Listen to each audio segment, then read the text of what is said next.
இயேசுவுக்கே புகழ்.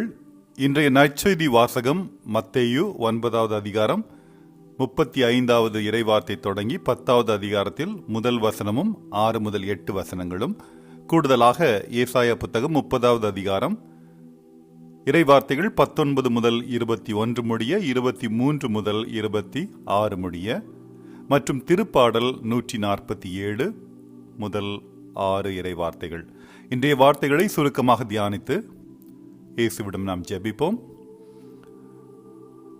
கடந்த கால குகைவாசிகளிலிருந்து இன்றைய நகரவாசிகளாக மனிதர்கள் எவ்வாறு பரிணமித்தார்கள் என்பதை நீங்கள் பார்த்தால், நமது சமூகங்கள், பிராந்தியங்கள், நாடுகள் மற்றும் குடும்பங்களுக்குள் எப்போதும் சில தலைவர்கள் இருந்திருக்கிறார்கள். எல்லோரும் ஒரு தலைவராக செயல்பட்டால் ஒரு குடும்பமோ ஒரு நாடோ இயங்க முடியாது. எடுத்துக்காட்டாக, ஒரு 4 குடும்ப உறுப்பினர்கள் 4 திசை மாற்றிகளுடன் ஸ்டீரிங் வீல்ஸ் வைத்துக்கொண்டு ஒரு வாகனத்தை ஓட்டுவது போல இருக்கும். அப்படி என்றால் வாகனம் எந்த திசையில் போகும்? எனவே ஒரு தலைவர் நமக்கு தேவையாக இருக்கிறது. அனைவரின் நலனையும் பிரதிநிதிப்படுத்தக்கூடிய திறமையான தலைவர், அனைத்து உறுப்பினர்களின் நலனுக்காகவும் அர்ப்பணிப்புடன் இருப்பவர், அனைவருக்கும் செவி சாய்ப்பவர், ஆனால் மிக சிறந்த தகவல் அறிந்த முடிவை எடுப்பவர், ஆபத்துகள் மற்றும் தோல்விகளின் போது கூட பொறுப்பேற்பவர். இதுதான் ஒரு தலைமை பண்புக்கு அடையாளம். அது குடும்பமோ நாடோ, இதுதான் ஒரு தலைமை பண்புக்கு அடையாளம். வீட்டின் தலைவர், நாட்டின் தலைவர் இந்த பண்புகளை அடையாளமாக கொண்டிருக்க வேண்டும்.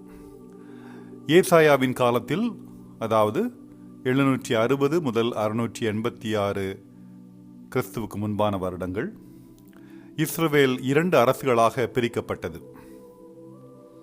வடக்கில் இஸ்ரவேல் அரசு, தெற்கில் யூதா அரசு. அது எருசலேம் ஒரு பகுதியாக இருந்தது தெற்கில். அங்குதான் ஏசாயா தீர்க்கதரிசியும் வாழ்ந்தார் என்று படிக்கிறோம். கிறிஸ்துவுக்கு முன்பாக 721 அசீரிய படைகள் இஸ்ரவேலின் வடக்கு அரசை கைப்பற்றி யூதர்களின் 10 குலங்களையும் சிறைப்பிடித்தன. உங்களுக்கு தெரியும், 12 கோத்திரங்கள் அல்லது 12 குலங்கள் யூதர்களில் உண்டு. அதில் 10 குலங்கள் சிறைப்பிடிக்கப்பட்டு வரலாற்றில் அவை தொலைந்து போயின. அநீதியான அரசர் ஆகாசு ஆட்சி செய்த தெற்கு அரசு தனிமையில் விடப்பட்டது. ஏசாயா மூலம் கடவுள் இஸ்ரவேலர்களுக்கு நம்பிக்கையின் அடையாளங்களை கொடுத்து கொண்டே இருக்கிறார்.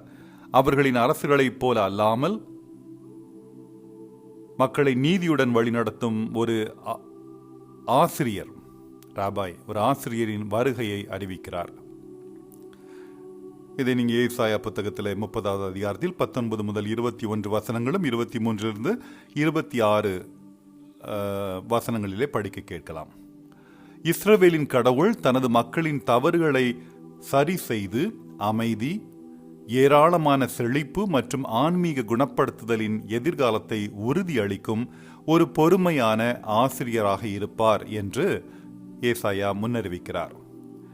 இது ஏராளமான மழை, வளமான அறுவடைகள் மற்றும் முன்பை விட 7 மடங்கு பிரகாசமாக இருக்கும் ஒளியால் உருவகமாக குறிக்கப்படுகிறது.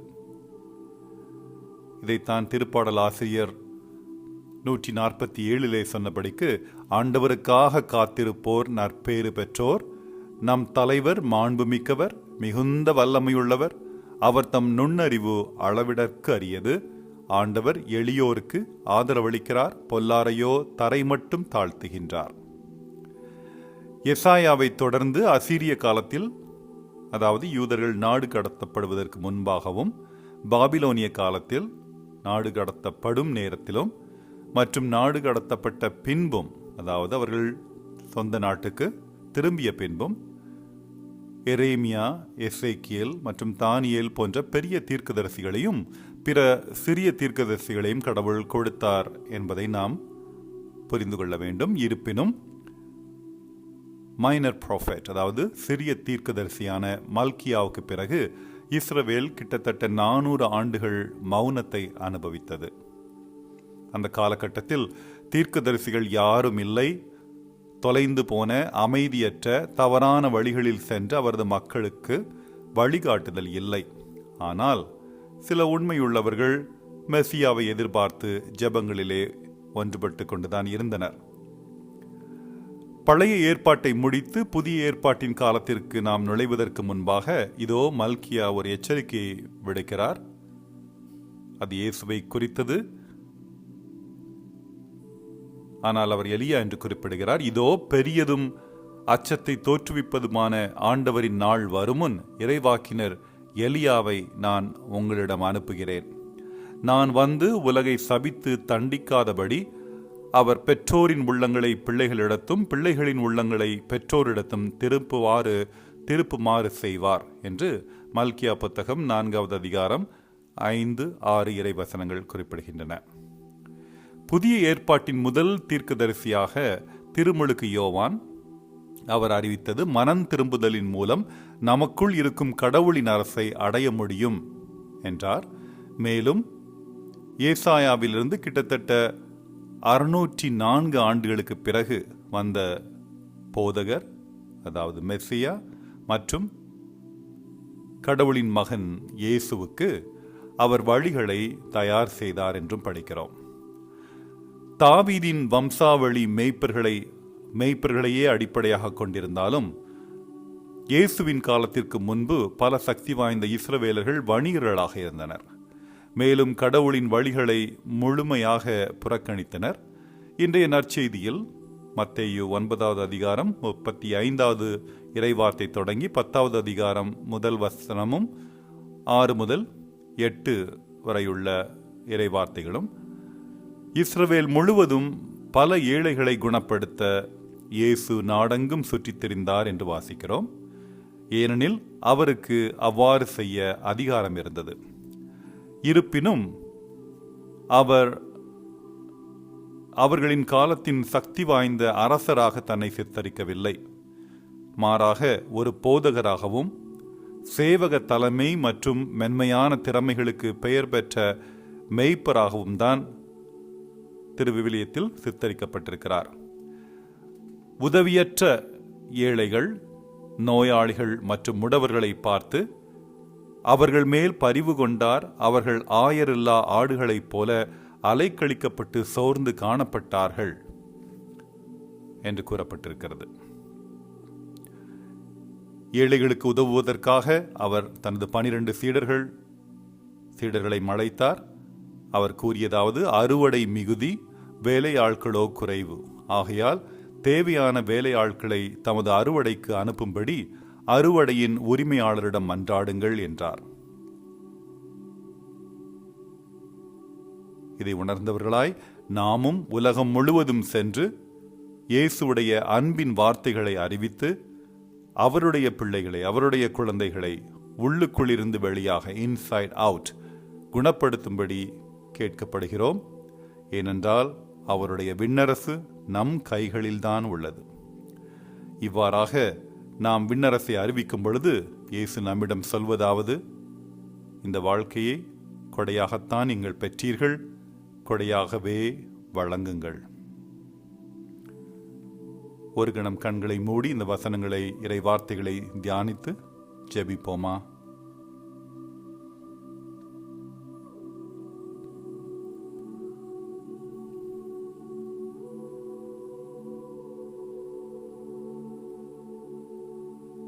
ஆண்டவராகிய கடவுளே, இந்த வாழ்க்கையை எங்களுக்கு வழங்கியதற்காக நாங்கள் உம்மை போற்றுகிறோம், வணங்குகிறோம், மகிமைப்படுத்துகிறோம். எங்கள் ஆசிரியரும் இரட்சகருமான இயேசுவின் மூலம் நீர் எங்களை மீட்டுக் கொண்டீர். இயேசுவே, பாவத்தையும் மரணத்தையும் வென்று உம்மில் விசுவசிப்பதன் மூலம் மன்னிப்பையும் நித்திய வாழ்வையும் வழங்கி சாத்தானின் வல்லமையை அழித்து நீதியாக வாழவும் பாவத்தை வெல்லவும் எங்களுக்கு அதிகாரமளிக்க பரிசுத்த ஆவியை அனுப்பி விண்ணுலகிற்கு செல்லும் வழியை திறந்திருக்கிறீர். யோவான் 10வது அதிகாரத்தில் 14வது இறைவார்த்தை சொல்கிறபடிக்கு நீர் கூறியதாவது, நல்ல ஆயன் நானே, நான் என் ஆடுகளை அறிந்திருக்கிறேன், என் ஆடுகளும் என்னை அறிந்திருக்கின்றன. ஆம் ஆண்டவரே, நீரே என் மெய்ப்பர், எனக்கு எந்த குறையும் இருக்காது.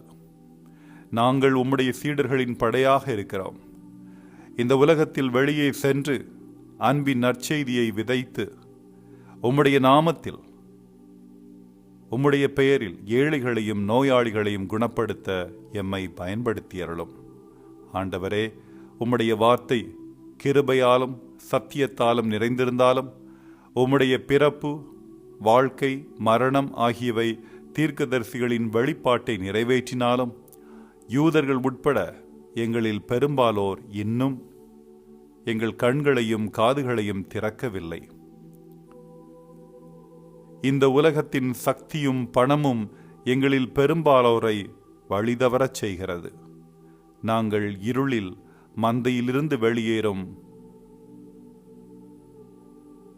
ஆடுகளைப் போல, செம்மறியாடுகள் அல்ல, வெள்ளாடுகளைப் போல இருக்கிறோம். உமது பிறப்பை கொண்டாட நாங்கள் தயாராகி வரும் வேளையில் நீர் மீண்டும் வருகிறீர் என்ற நற்செய்தியால் நாங்கள் மிகுந்த மகிழ்ச்சி அடைகிறோம். மேலும் அபிரிதமான அறுவடைக்காக நாங்கள் உழைக்கிறோம்.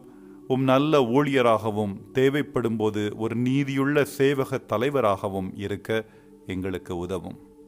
சிறப்பாக அமைதியை இழந்து உம்மை நாடாமல் உலக போதையில் தலைமை பண்பற்று வாழும் குடும்பத் தலைவர்களுக்காகவும், இந்திய ஆணாதிக்க சமுதாயத்தில் ஆதரவின்றி தவிக்கும் பெண்களுக்காகவும், குழந்தைகளுக்காகவும் ஜெபிக்கிறோம். உங்கள் மந்தைகளை, எங்கள் குடும்பங்களை உலக சங்கிலிகளிலிருந்து விடுவித்து பசுமையான மேய்ச்சல் நிலத்தில் மேய்த்து நித்தியத்தில் உங்களை அடையுமாறு எங்கள் இரட்சகராகிய இயேசு கிறிஸ்துவின் நாமத்தில் நாங்கள் ஜெபிக்கிறோம்.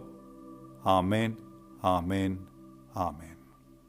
உங்களுக்கும் உங்கள் வீட்டாருக்கும் உங்களை சார்ந்தவர்களுக்கும் இறையன்பின் காலை வணக்கங்கள். இன்றைய நாள் ஒரு ஆசீர்வாதமான, மகிழ்ச்சியான, பாதுகாப்பான, உடல் உள்ள ஆன்ம நலம் சிறந்திடும், உங்கள் கண்களை திறக்க உதவிடும் வெற்றிகரமான நாளாக அமைய என் இதயத்தின் ஆழத்திலிருந்து இயேசுவின் பெயரில் வாழ்த்துகிறேன். நேரம் கிடைக்கும் பொழுது இன்றைய நற்செய்தியை முழுமையாக படியுங்கள். நன்றி.